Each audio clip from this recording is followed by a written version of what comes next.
Bismillahirrohmanirrohim. Assalamualaikum warahmatullahi wabarakatuh. Perkenalkan, kami dari kelompok 5 yang beranggotakan Mbak Pipi Lestari, Mbak Ayu Maulidia, Mbak Faiza Ulil Jannah, Surya Ayu Melinda saya sendiri, dan Mbak Sindea Nurmala Santi, dan juga Mbak Dewi Rahayu. Di sini kami akan mempresentasikan pada materi pembelahan sel. Pembelahan sel terbagi menjadi 2, yaitu ada mitosis dan meiosis. Mitosis. Pembelahan mitosis merupakan pembelahan sel yang melibatkan pembagian inti atau kromosom dan sitoplasma untuk membentuk 2 sel anak yang identik secara genetik. Kedua sel anak yang terbentuk memiliki susunan genetika yang sama dengan induknya.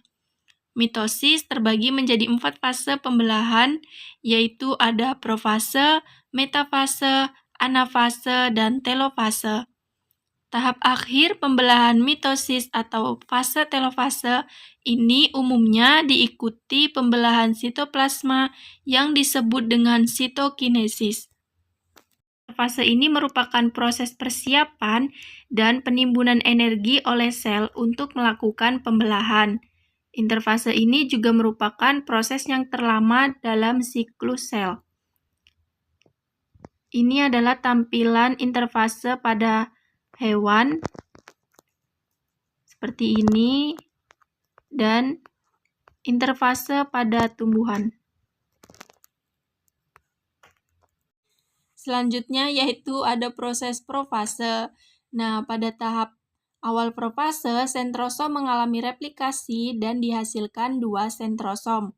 Masing-masing sentrosom hasil pembelahan bergerak ke kutub-kutub inti sel yang letaknya berlawanan. Selanjutnya, pada saat bersamaan, mikrotubulus muncul di antara 2 sentrosom. Mikrotubulus sendiri merupakan serat protein panjang yang memanjang dari sentriol ke segala arah. Lama-kelamaan, mikrotubulus akan membentuk seperti gulungan benang yang biasa kita sebut yaitu benang-benang spindle. Kita perhatikan profase pada hewan dan profase pada tumbuhan. Tahapan selanjutnya yaitu metafase. Meta artinya tengah. Pada tahapan ini, kromatid atau lengan kromosom menempel pada benang spindle. Kromosom berderet di bidang ekuator ataupun di garis tengah. Di sini dapat dilihat bahwa tahapan metafase pada sel hewan dan sel tumbuhan di mana kromosom berderet di bidang ekuator. Selanjutnya yaitu tahapan anafase. Tahapan ini ditandai dengan kromatid atau lengan kromosom terpisah dan mulai bergerak ke arah kutub yang berlawanan ditarik oleh benang-benang spindle. Di sini dapat dilihat bahwa proses tahapan anafase pada sel hewan dan sel tumbuhan. Tahapan terakhir dari mitosis yaitu tahapan telofase, di mana tahapan ini ditandai dengan kromosom yang telah sampai di kutub berlawanan, membran inti sel mulai nampak, kromosom berubah kembali menjadi benang kromatin, benang spindle menghilang, dan sentriol kembali mendekat ke inti sel. Di sini dapat dilihat bahwa sudah terjadi atau sudah mulai terjadi pembelahan sel. Tahapan telofase pada sel hewan dan tahapan telofase pada sel tumbuhan. Untuk selanjutnya, tadi teman-teman sama-sama sudah menyimak penjelasan dari pembelahan mitosis, yaitu merupakan cara untuk memperbanyak sel. Pembelahan suatu sel menghasilkan 2 sel anak yang sama dengan sel induknya. Sedangkan meiosis merupakan cara untuk menghasilkan sel gamet dari sel induk gamet. Sel-sel gamet yang dihasilkan dapat berbeda satu dari yang lain dan juga berbeda dari sel induk gametnya. Meiosis ini merupakan tahap pembelahan sel yang menghasilkan 4 sel anakan. Masing-masing sel memiliki setengah dari jumlah kromosom sel induknya. Jumlah kromosom yang dimiliki oleh sel anakan yaitu bersifat N atau haploid. Ciri-ciri dari pembelahan meiosis yaitu pembelahan meiosis menghasilkan sel sperma dan sel telur. Sel induknya yaitu bersifat 2N atau diploid yang menghasilkan 4 sel anakan yang bersifat N atau haploid. Mengalami pengurangan jumlah kromosom atau pembelahan reduktif, dan pembelahan meiosis ini mengalami 2 kali pembelahan. Nah, meiosis dapat dibagi ke dalam 2 periode pembelahan sel, yaitu pembelahan 1 dan pembelahan 2 atau sering kita sebut meiosis 1 dan meiosis 2. Meiosis 1 terjadi fase dari interfase, profase 1, metafase 1, anafase 1, telofase 1, kemudian sitokinesis 1. Setelah proses sitokinesis 1 melanjutkan pada tahap meiosis 2. Dapat dilihat sendiri dari fase atau tahapannya. Nah, untuk fase yang pertama atau tahapan yang pertama yaitu interfase. Pada interfase ini prosesnya sama dengan interfase ketika pembelahan mitosis mengalami penggandaan DNA. Nah, selanjutnya pada proses profase 1 terjadi DNA yang dikemas dalam suatu kromosom. Nah, terbentuk kromosom homolog atau sepasang kromosom dari kromosom yang identik. Pada profase 1 ini merupakan fase yang panjang karena terdapat 5 tahapan, yaitu ada tahap liptoten, zigoten, pakiten, diploten, dan diakinesis. Nah, dari gambar tersebut bisa dilihat teman-teman dari profase 1 terdapat 5 tahapannya. Terlihat dari kromosom-kromosom yang berbeda membentuk sampai ke tahap metafase 1. Berikut penjelasannya dari 5 tahapan di profase 1, yaitu pada tahap leptoten atau leptonema terjadi kondensasi DNA dan menghasilkan benang yang tebal. Proses penebalan berjalan terus dan kromosom mulai berpasangan dengan homolognya. Adanya perpasangan kromosom homolog menunjukkan bahwa leptonema terjadi kondensasi DNA dan menghasilkan benang yang tebal. Proses penebalan berjalan terus dan kromosom mulai berpasangan dengan homolognya. Adanya perpasangan kromosom homolog menunjukkan bahwa meiosis sudah memasuki tahap zigonema. Pada tahap zigonema atau zigoten ini, kromosom homolog sudah berpasangan, kemudian masuk pada tahap pakiten atau pakinema. Semua kromosom yang telah mempunyai pasangan akan terus memendek sehingga setiap pasangan kromosom terlihat terpisah dari pasangan yang baru. Pasangan 2 kromosom homolog disebut juga bivalen. Pada tahap pakiten, kromosom membelah menjadi 4 kromatid atau tetrat. Kemudian pada tahap diploten, kromosom menjauh terbentuk kiasma atau pelekatan yang membentuk huruf X. Penguluman kromosom akan berjalan terus sampai akhirnya tiap kromosom nampak dalam bentuk kromatid yang disatukan oleh sentromer. Penampakan 2 kromatid merupakan pada tahapan diplonema. Kemudian di tahap akhir profase 1 ada diakinesis yang di situ terbentuk benang spindel, sudah terbentuk benang spindel. Kemudian masuk ke dalam tahap setelah profase 1 yaitu metafase 1. Tetrat sudah berada di bidang ekuator, lurus di tengah, bisa dilihat di gambar samping ya teman-teman. Kemudian sentriol sudah berada di 2 kutub yang berlawanan.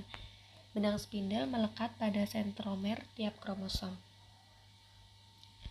Kemudian fase atau tahapan pada anafase 1, yaitu benang spindel menarik kromosom menuju kutub yang berbeda dengan tujuan membagi kromosom diploid menjadi haploid. Dapat dilihat gambar di samping teman-teman semuanya. Nah, untuk selanjutnya tahap telofase 1, kromosom homolog masing-masing berada di 2 kutub yang berbeda. Jadi kromosomnya sudah berada di 2 kutub yang berbeda ya teman-teman. Bisa dilihat di gambarnya. Nah, berikut merupakan gambar dari perbedaan letak kromosomnya dari setiap fase yang terjadi di meiosis 1, yaitu profase 1, metafase 1, anafase 1, dan telofase 1.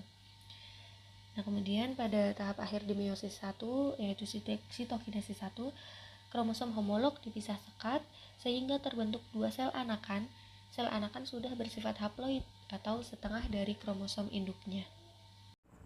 Oke teman-teman, saya akan melanjutkan penjelasan dari teman saya tadi, yaitu adalah meiosis kedua. Nah, tahapan meiosis itu ada profase 2, ada metafase 2, anafase 2, dan telofase 2. Dan hasilnya itu adalah meiosis 2, 2 sel anakan hasil meiosis 1 disalin menjadi 2 sel anakan baru. Jadi berjumlah 4 sel anakan. Oke, selanjutnya adalah profase 2. Pada profase 2 yang terjadi itu adalah membran nukleusnya itu menghilang, benang spindle mengikat kromosom. Nah, juga di profase 2 itu terjadi kromatinnya itu mulai menebal atau terkondensasi. Nah, setelah profase 2 lanjut ke metafase 2. Nah, pada metafase 2 itu kromosom berada di bidang ekuator sel atau di tengah sel ya. Oke, dilanjutkan dengan anafase 2. Pada anafase 2 ini kromatin bergerak ke kutub yang berlawanan. Nah, pada anafase 1 yang sudah dijelaskan, kromosomnya itu yang dipisah itu adalah kromosom homolognya. Nah, pada anafase 2 yang terpisah itu adalah sistem sister kromatin. Oke. Selanjutnya ada telofase 2. Nah, pada telofase 2 ini membran nukleus itu mulai terbentuk. Kromatin berubah menjadi kromatin. Hasilnya adalah 4 sel anakan yang haploid. Dan ini adalah contoh gambar dari meiosis 2 tadi itu ya, yang berawal dari telofase 1 itu kan, dan dilanjutkan dengan profase 2 dan selanjutnya dan sampai telofase 2. Nah, hasilnya itu adalah kromosom itu kan yang terakhir tadi itu kan kembali menjadi kromatin. Nah, nukleus mulai membentuk karena sitokinesis dan menjadi 4 sel anakan yang haploid. Nah, ini ya contohnya itu adalah pada pembentukan sperma atau yang dikenal dengan spermatogenesis. Nah, ini sudah dijelaskan ya.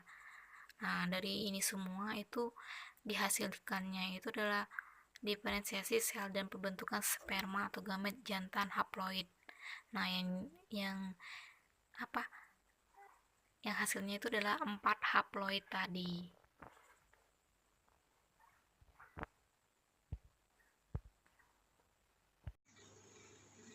Baiklah, untuk selanjutnya adalah sitokinesis. Sitokinesis adalah proses pembelahan yang membagi sitoplasma, organa, dan membran seluler pada sel. Lalu, proses terakhirnya akan menghasilkan 2 sel anakan dan merupakan langkah terakhir dari pembelahan sel mitosis maupun meiosis. Jadi, untuk tahapan terakhir pembelahan sel yang merupakan fase telofase, kemudian akan terjadi proses sitokinesis untuk membentuk 2 sel anakan, baik itu di pembelahan mitosis ataupun di meiosis. Kemudian, sitokinesis ini dapat terjadi pada sel hewan dan sel tumbuhan.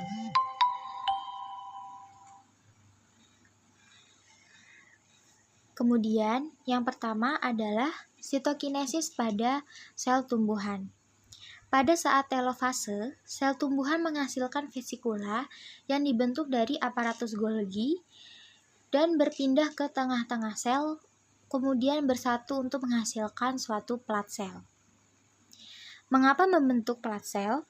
Karena sel tumbuhan memiliki dinding sel yang memiliki kekakuan, sehingga tidak bisa membelah seperti pada sel hewan yang akan dijelaskan pada sitokinesis pada sel hewan setelah ini. Kemudian, materi dinding sel yang dibawa dalam vesikula berkumpul pada plat sel di bagian tengah. Plat sel akan membesar dan diikuti bergabungnya membran di sekeliling plasma sel sehingga dihasilkan 2 sel anak yang lengkap dengan membran sel masing-masing. Untuk gambar yang di atas ini, itu adalah pada fase telofase atau fase terakhir sebelum terjadinya proses sitokinesis. Baiklah, untuk lebih lanjutnya kita lihat pada gambar berikut ini. Ini dapat kita lihat bahwa di tengah sel ini ada vesikula yang mengandung materi dinding sel yang dihasilkan oleh aparatus Golgi. Dan sekelilingnya ini adalah dinding sel. Ini merupakan satu sel. Lalu kemudian vesikula-vesikula ini akan bersatu dan membentuk plat sel. Ini plat sel. Lalu kemudian plat sel ini akan semakin memanjang sehingga menyentuh kedua ujungnya ini menyentuh dinding sel tumbuhan itu. Lalu setelah menyatu akan terbentuk dinding sel baru dan sudah menghasilkan 2 sel anakan yang telah membelah sitoplasma, organel, dan membran seluler. Sama seperti gambar yang di bawah, pada bagian tengah itu terdapat vesikula yang dihasilkan oleh badan Golgi di tengah-tengah sel. Lalu kemudian vesikula tersebut akan membentuk plat sel ini, dan sehingga plat sel tersebut akan membagi menjadi 2 sel anakan yang mana memiliki membran selnya masing-masing. Sitokinesis pada hewan mempunyai 4 tahapan. Yang pertama, penguraian benang spindle dapat dilihat pada gambar yang menunjukkan huruf A. Yang kedua, pembentukan cincin mikroflamen itu bisa dilihat juga pada gambar yang menunjukkan huruf B. Yang ketiga, kontraksi membagi sel menjadi 2 dapat dilihat pada gambar yang menunjukkan huruf C.